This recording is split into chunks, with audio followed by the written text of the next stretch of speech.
భారత్లో మళ్లీ tick talk రాబోతుందనే talk నడుస్తుంది. 5 ఏళ్ల తర్వాత వెబ్సైట్ అందుబాటులోకి వచ్చిందని కొందరు నెటిజన్లు పోస్టులు చేస్తున్నారు. అయితే అలాంటి ఆలోచన ఏమీ లేదని కేంద్ర ప్రభుత్వ వర్గాలు క్లారిటీ ఇచ్చాయి. భారత్లో టిక్ టాక్ బ్యాన్ కొనసాగుతూనే ఉందని స్పష్టం చేశాయి. 2020 జూన్లో 59 యాప్లు, సెప్టెంబర్లో మరో 118 చైనీస్ యాప్లపై భారత ప్రభుత్వం నిషేధం విధించి ఆ దేశ కంపెనీలకు బిగ్ షాక్ ఇచ్చింది.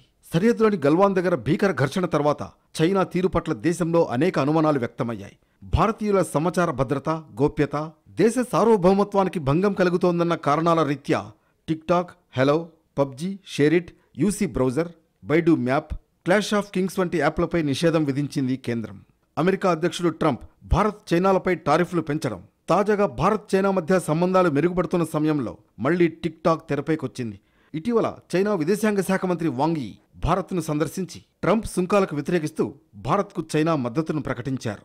అలాగే ప్రధాని నరేంద్ర మోడీ, విదేశాంగ శాఖ మంత్రి జయశంకర్, జాతీయ భద్రతా సలహాదారు అజిత్ ధోవల్లను కలిశారు. ఆగస్టు 31 నుంచి సెప్టెంబర్ 1 వరకు చైనాలో జరిగే షాంఘై సహకార సదస్సుకు ప్రధాని మోడీని ఆహ్వానించారు. ఈ సమయంలోనే short video app tick talk భారత్లో మళ్లీ అందుబాటులోకి రాబోతోందనే చర్చ మొదలైంది. 5 ఏళ్ల తర్వాత తొలిసారి టిక్ టాక్ వెబ్సైట్ అనేక మందికి అందుబాటులోకి వచ్చింది. చాలామంది యూజర్లు తమకు టిక్ టాక్ వెబ్సైట్ అందుబాటులోకి వచ్చిందని పోస్టులు పెడుతున్నారు. టిక్ టాక్ యాప్ మాత్రం ఇప్పటి వరకు ప్లేస్టోర్లో అందుబాటులోకి రాలేదు.